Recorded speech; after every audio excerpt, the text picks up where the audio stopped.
आज एक अनहोनी की चैनल की दिल दहला देने वाली एक और भूतिया कहानी के एपिसोड में आपका स्वागत है। आइए बढ़ते हैं हमारी आज की कहानी की ओर। बहुत समय बीत गया था, मैं मेरे परम मित्र से मिल नहीं पाया था। दरअसल अब वो ईडर के पास एक छोटे गांव में शिफ्ट हो गया था। मैं ईडर होकर के ही गुजरने वाला था, इसलिए मैंने उसके घर जाने का भी सोच लिया था। जब मैं ईडर पहुंचा तो मैंने गाड़ी उसके गांव की तरफ मोड़ ली। उसके गांव में एंटर होते ही सबसे पहला उसका ही घर पड़ता है। गांव होने के बावजूद सारी फैसिलिटी वाला घर बना रखा है। बड़ा सा घर, आसपास आम के पेड़ और एक बगिया। जब मैं मेरे दोस्त के घर पहुंचा तो काफ़ी सन्नाटे जैसा माहौल था वहां पर।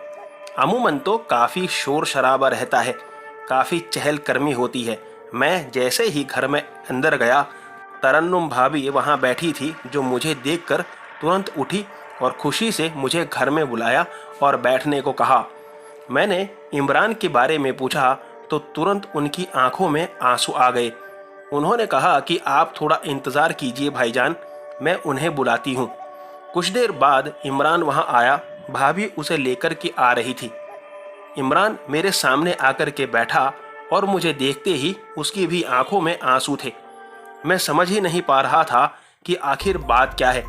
घर में सारे सदस्य जिंदा हैं, हेल्दी थे, कारोबार अच्छा चल रहा था, फिर ये उदासी और रोने का कारण मेरी समझ के परे था। काफ़ी पूछने पर इमरान ने मुझे उसके साथ घटी दिल दहला देने वाली कहानी सुनाई। इमरान ईडर से किसी काम के सिलसिले में कुंभलगढ़ जा रहा था। उदयपुर से थोड़ा और आगे जाने पर उसकी गाड़ी बिगड़ गई।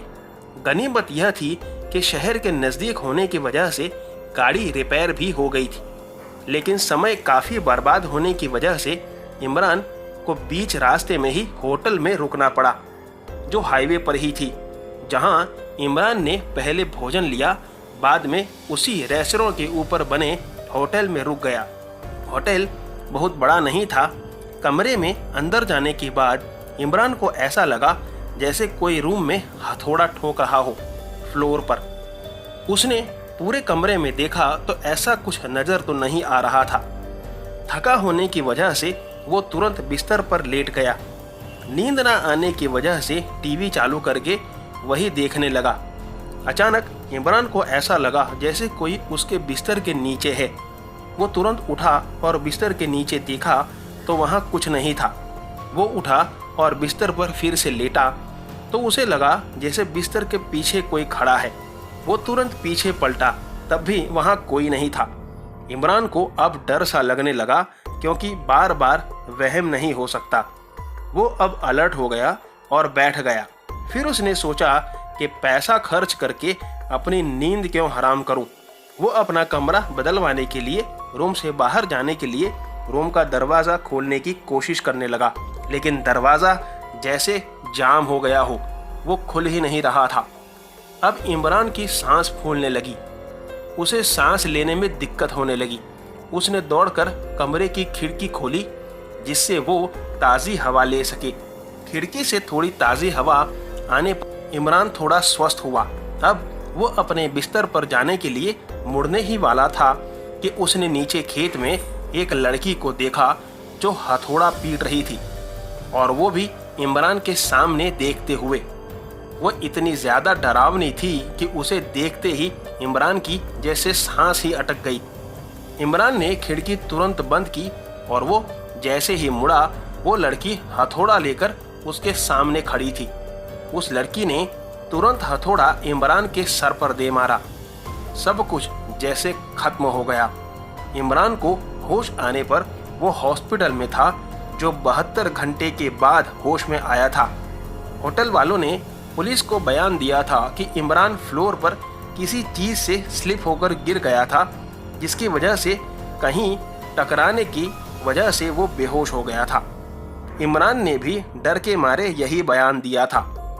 ये कहानी सुनकर मुझे बहुत दुख हुआ, जो भी हुआ था मेरे दोस्त के साथ। मैंने उससे कहा कि लेकिन ये तो सब हो चुका ना, ये सब खत्म हो चुका, अब उसे भूलकर आगे भी तो बढ़ना होगा ना।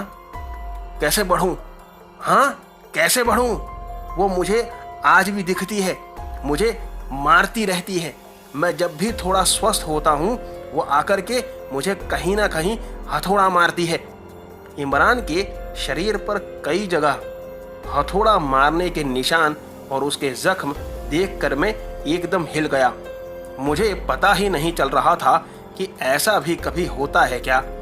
इमरान के पिता ने मुझसे कहा कि इसका एक ही इलाज है, अगर कोई अजमेर शरीफ से पीर बाबा को लाए तो वो इमरान को बचा सकते हैं। ये बात मुझे इमरान के पिता ने घर से बहुत दूर लाकर के कही, जिससे वो रूह हमारी बात सुन ना ले, क्योंकि उनके घर से तो कोई बाहर जा ही नहीं सकता था उस रूह की वजह से। मैं तुरंत उनके दिए पते के मुताबिक अजमेर से पीर बाबा को लेकर दूसरे दिन शाम को इमरान के घर पहुंचा, जहां पीर बाबा ने घर में घुसते ही कहा कि इस घर पर जिन्न का साया है। वो महिला जिन्न इमरान को देखकर उस पर मोहित हो गई थी, जो उसे तड़पा कर मार डालना चाहती थी। पीर बाबा ने इमरान को काफी मशक्कत के बाद उस जिन्न से छुटकारा दिलाया था। आज इमरान एक अच्छी सुकून की जिंदगी जी रहा है। आज की कहानी में बस इतना ही। अगर आपको कहानी जरा सी भी पसंद आई हो तो वीडियो को लाइक और चैनल पर अगर नए हो तो सब्सक्राइब जरूर कर लेना। आपसे मुलाकात होगी ऐसी ही एक और रोचक भूतिया कहानी के साथ अगले वीडियो में। तब तक बाय एंड टेक केयर।